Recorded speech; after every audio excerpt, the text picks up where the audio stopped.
ഞാൻ വന്നിരിക്കുന്നത് ചെറുപയർ കറിയുടെ റെസിപ്പി ആയിട്ടാണ്. ഇത് ചപ്പാത്തിക്കൊപ്പം കഴിക്കാൻ പറ്റിയ നല്ല ടേസ്റ്റി ആയിട്ടുള്ളൊരു കറിയാണ്. അപ്പോൾ തയ്യാറാക്കിയെടുക്കുന്നത് എങ്ങനെയെന്ന് നോക്കാം.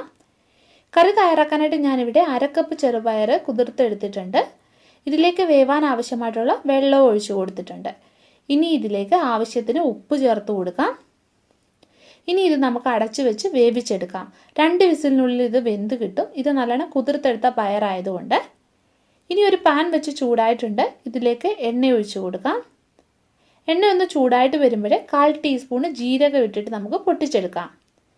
ഇനി ഇതിലേക്ക് 2 ഗ്രാമ്പൂ, പിന്നെ ഒരു ചെറിയ കഷ്ണം പട്ട, ഇത്ര ഇട്ടിട്ട് മൂപ്പിക്കാം.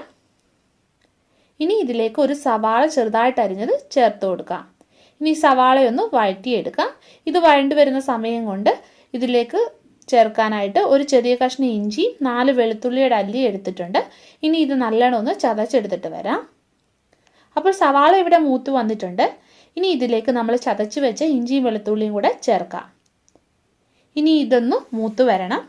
ഈ സമയം കൊണ്ട് ഇതിൽ ചേർക്കാൻ വേണ്ടിയിട്ട് ഒരു തക്കാളി, ഒരു പച്ചമുളകും എടുത്തിട്ടുണ്ട്. ഇത് ഒരു മിക്സിയുടെ ജാറിൽ ഇട്ടിട്ട് നല്ലോണം ഒന്ന് അരച്ചെടുത്തിട്ട് വരാം. അപ്പോൾ ഇതൊക്കെ മൂത്ത് വന്നിട്ടുണ്ട്. ഇതിലേക്ക് നമുക്ക് മസാലപ്പൊടികൾ ചേർക്കാം. 1/4 ടീസ്പൂണ് മഞ്ഞൾപ്പൊടി ചേർക്കാം.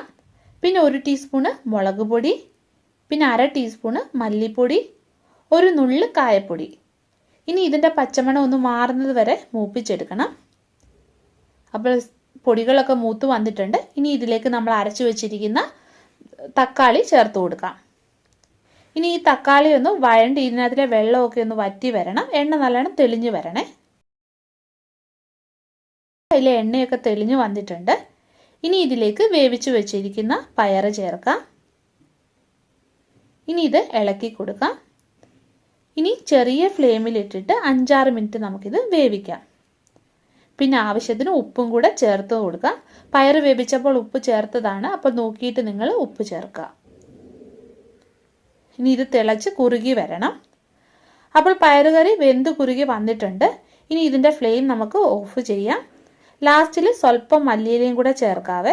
പിന്നെ നിങ്ങൾക്ക് വേണമെങ്കിൽ സ്വല്പം ഗരം മസാലയും കൂടെ ചേർത്ത് കൊടുക്കാം. ഞാനിതിൽ ചേർത്തിട്ടില്ല. അപ്പോൾ ഈ കറി നിങ്ങൾ ചെയ്ത് നോക്കുക. പിന്നെ വീഡിയോ ഇഷ്ടപ്പെടുകയാണെങ്കിൽ ഒന്ന് ലൈക്ക് ചെയ്യുക, ഷെയർ ചെയ്യുക. അപ്പോൾ നമുക്ക് വീണ്ടും മറ്റൊരു നല്ല റെസിപ്പിയുമായിട്ട് കാണാം.